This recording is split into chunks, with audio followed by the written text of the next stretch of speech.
Street Actu. Street Actu.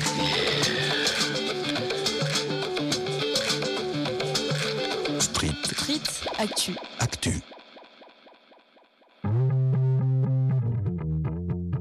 Pouvez-vous vous présenter ? Je m'appelle Adeline Lafont, j'ai 20 ans et donc je suis en animation 3D à l'ESMA à Lyon. Je m'appelle Roman, j'ai 20 ans et je suis aussi en animation 3D. Donc, moi je m'appelle Florent, je travaille en logistique. J'ai 29 ans, je suis pharmacien. Je m'appelle Lauriane, je suis étudiante en ostéopathie à l'école de Informatique. Je pense beaucoup Photoshop, ce genre de choses. Oui, spontanément au dessin. Oui, Surtout qu'on sort d'un cours on faisait du dessin informatique. Réseaux sociaux, téléphone, ordinateur, divertissement, transmission de la culture, etc. Je pense aussi aux cours d'informatique au collège. Un petit peu truc numérique un peu pénible. Réseaux sociaux, avenir. Je pense à l'informatique, au téléphone, aux ordi, aux appareils photo. Vous considérez-vous comme un gros consommateur de numérique ? Non, pas trop. Oui, quand même. Dans l'absolu, forcément, il y en a de partout. Donc. Avec le téléphone un peu. Moi, pas du tout. Avec l'ordi portable, le téléphone, un petit peu quand même. On travaille en numérique et le soir, pareil, les devoirs au numérique. Quand on se détend, on va sur le numérique, YouTube, Netflix, ce genre de choses. Donc ouais. Pourriez-vous vous passer du numérique ? Actuellement, non, ça devient impossible. Non, surtout que ça va être notre métier, donc encore plus difficilement.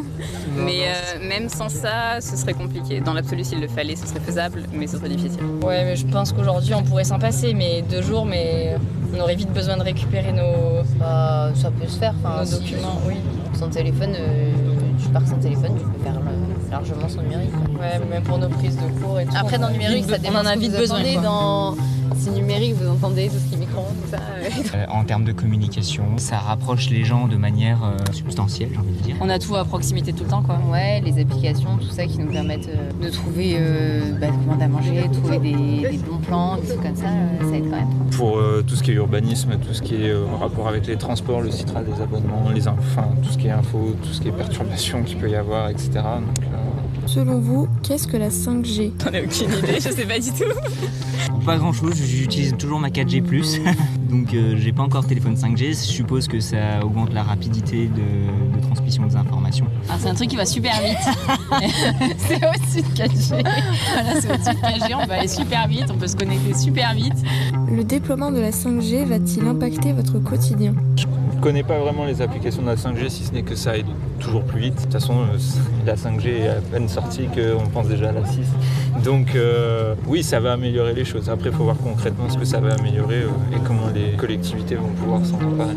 Non, vu que je sais pas exactement comment elle fonctionne. Non, c'est juste avoir un plus grand débit internet. La 4G suffit largement de nos jours. En tout cas, elle me suffit à moi. Voyez-vous le numérique comme un support d'entraide ou de division de la population ? Ça peut faire les deux, c'est selon la manière dont on l'utilise. Moi perso, je le vois plus comme justement le côté entraide. Ça s'est carrément développé en plus pendant le premier confinement. Et il y a eu beaucoup d'aides, et même là pour les étudiants en ce moment, toutes les aides et tout passe par le numérique. Et on est tout le temps informé par les réseaux. Il y a les deux, parce que justement, de toute façon, pour chaque chose, tu as un côté où effectivement, tu as les mecs qui vont diffuser des fake news. Et puis d'un autre côté, ça aide à la diffusion d'informations. Si ça peut lever des doutes ou des crimes, des choses comme ça, pourquoi pas.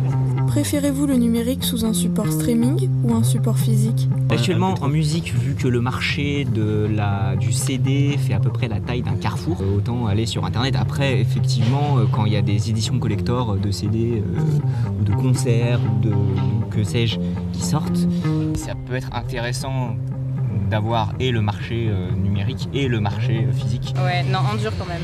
Par exemple, sur Netflix, sur Spotify, j'imagine qu'ils enlèvent des choses et donc on ne peut plus les avoir, ou alors il suffit qu'on résilie un abonnement et c'est fini. Et je préfère regarder des petits films que j'aime bien plutôt que binge-watcher.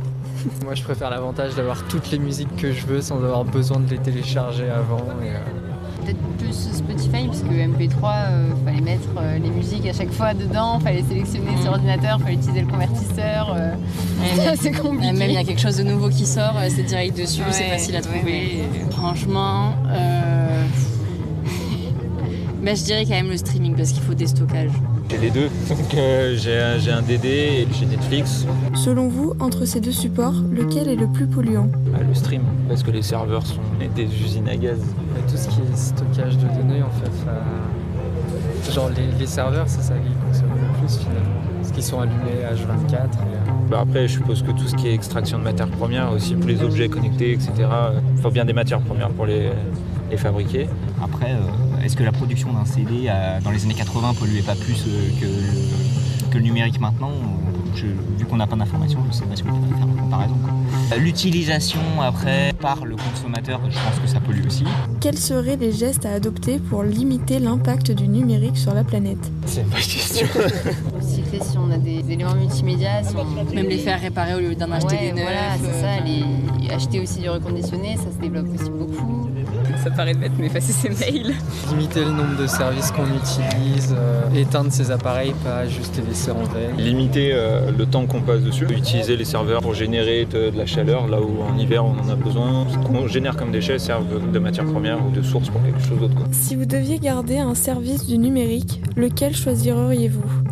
Je vais dire Netflix, Instagram et les appels à la famille, c'est tout quoi.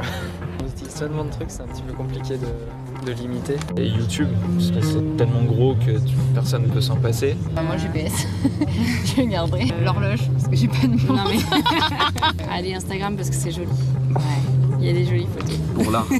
Quelle place aura le numérique dans 20 ans ? Pas encore plus importante que maintenant. Après, elle prend déjà énormément de place, donc c'est vrai. Ça aura pris beaucoup de place, je pense. Qu'il y aura tout Vu ce qu'il y a eu en 10 ans, dans 20 ans.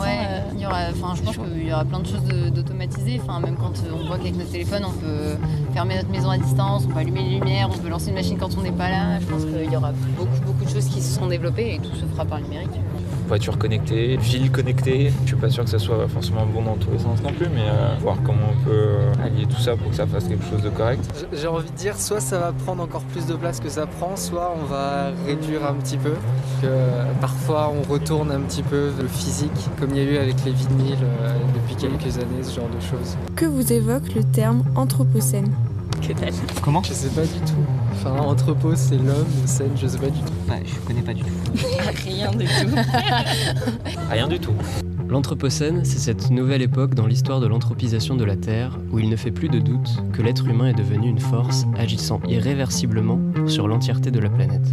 On observe donc partout les bouleversements tout à la fois globaux et locaux de ce que les géographes nomment l'écoumène, c'est-à-dire l'espace habité par les humains.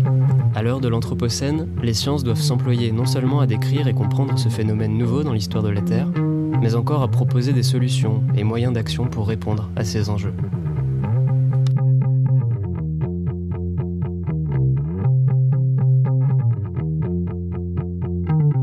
Street Actu. Street Actu.